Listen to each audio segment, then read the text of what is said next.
David here with Figboot on Pens, back again with another fountain pen review, as well as a multiple pen giveaway. What I will be sharing is the latest offering from Benu in their Pixie series. It is pirate themed and is called, appropriately enough, the Jolly Roger.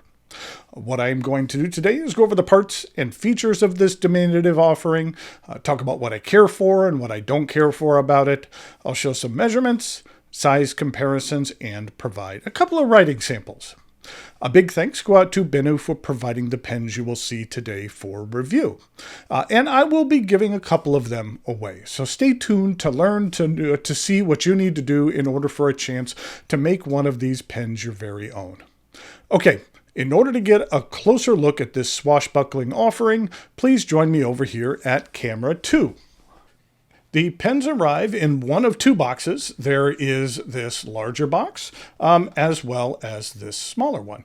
That's because this Jolly Roger is available in a couple of different ways. There is a single pen, and then there is a set of 3 in the vintage set. So, to begin with, let's take a look at the individual pen. And this is what that one looks like. And as you can see, let me get that in a light, that it has some skull and crossbones in here. And then in this larger box, we have the vintage set, which is sold. These are sold on a pen by pen basis, but then these are sold in sets of 3. And this is what the vintage set looks like in the blue, the red, as well as the orange. Okay, so let me go ahead and set these out here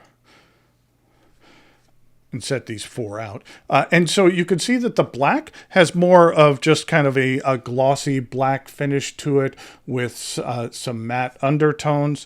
And then the vintage set, get that to focus there, has just kind of a bit of weathering to it, and it does look a little bit on the vintage side. We'll take a look at a couple of the different patternings on there, and you can just see how the black just kind of gives it a little bit of a different look to it. So, in regard to the parts and features of this pen, we'll go ahead and just take a look at this blue model here.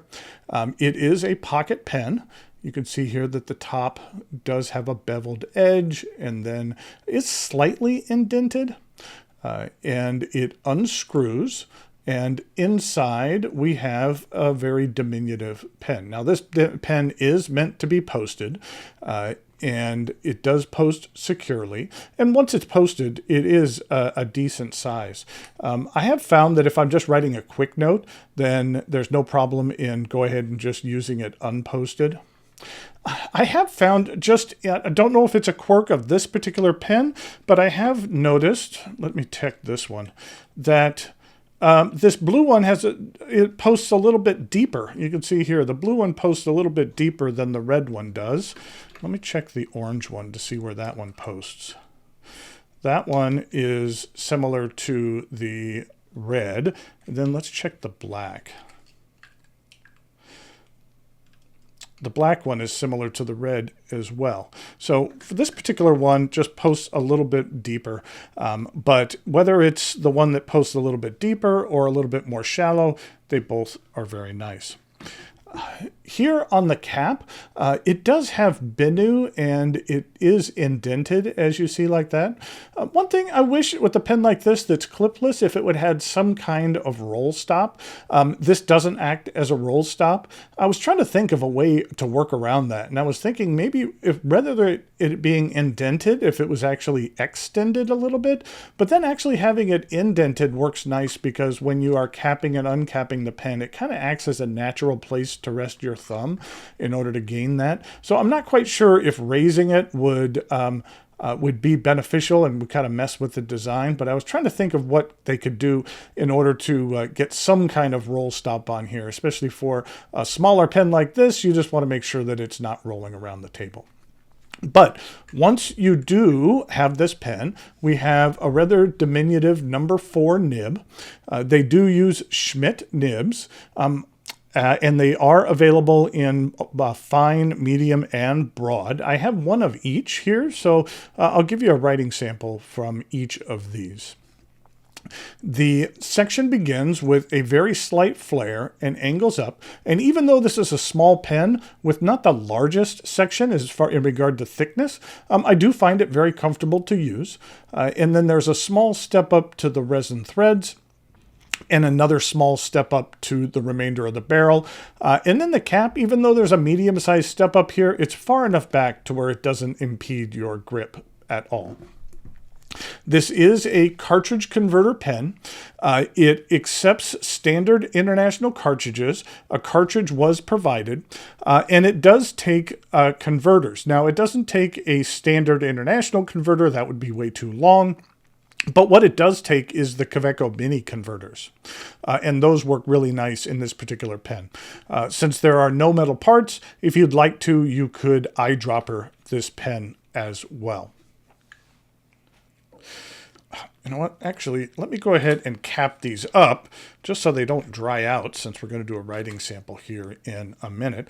But wanted to give you a quick look at the black model, just because the black model, rather than having black accents, has gold accents.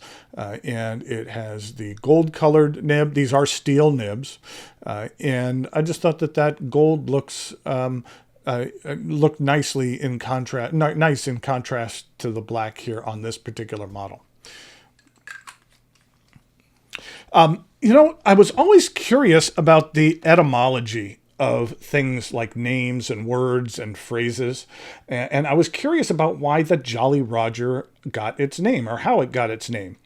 Without a long lesson in nautical pirate history, back in the early 1700s slang, death or the devil was known as Old Roger. And there's documentation of two pirates having named their flags Jolly Roger. Now, the flags of the two pirates were a bit different from one another, and neither contained the skull and crossbones imagery, suggesting that the Jolly Roger was already kind of a generic name for black pirate flags rather than a name for any specific design. And it's just kind of developed over the years. But I thought it was interesting to see how that name arrived. In regard to price, the black version is $68, and then the set of 3 is $196. So let's go ahead and actually do some size comparisons, and then we'll come back with a writing sample, as well as information on the giveaway.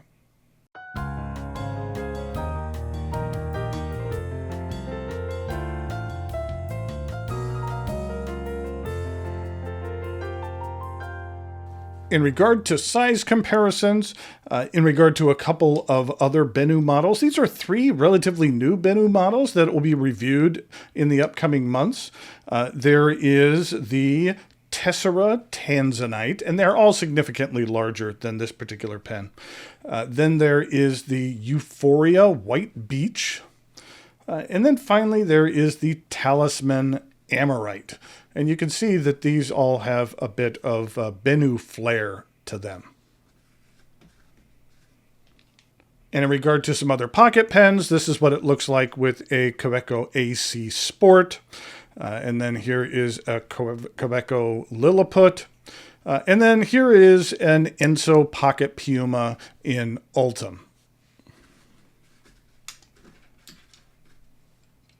In regard to not uncapped comparison, but posted comparison, since that's generally how you're going to be using this pen, this is what it looks like with that Lilliput, and then the Enso Pocket Puma, and then finally the Kaweco AC Sport.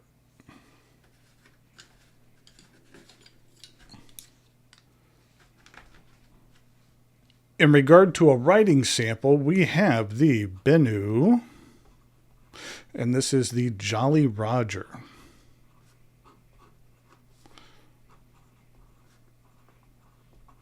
And this is a broad stainless steel nib. And the ink that I'm using is just the black ink cartridge that came with the pen. So I'm not sure what brand it is, but we'll just say it's a generic black. And in regard to a writing sample,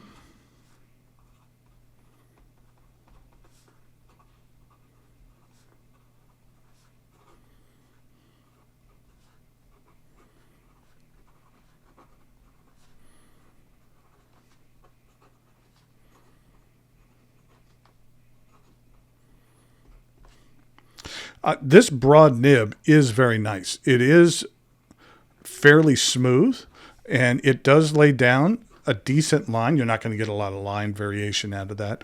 But in regard to ink flow, oh, I guess that is more of a darker blue as opposed to a black. Sorry, I thought it was black. In regard to reverse writing,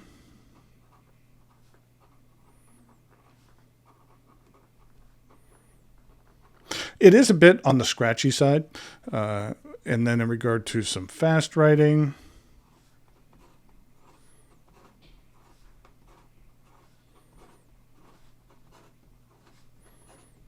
the feed keeps up very well. And let's go ahead and take a look at what the medium as well as fine looks like. This blue model is medium. And so, well, we'll just do this. So we'll just see what the medium line looks like.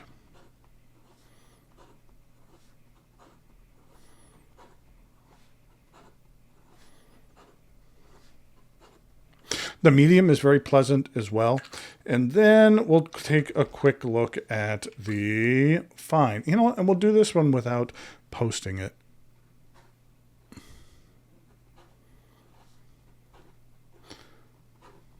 This one does have a bit more feedback to it, a bit more bite. But the feed does keep up fine.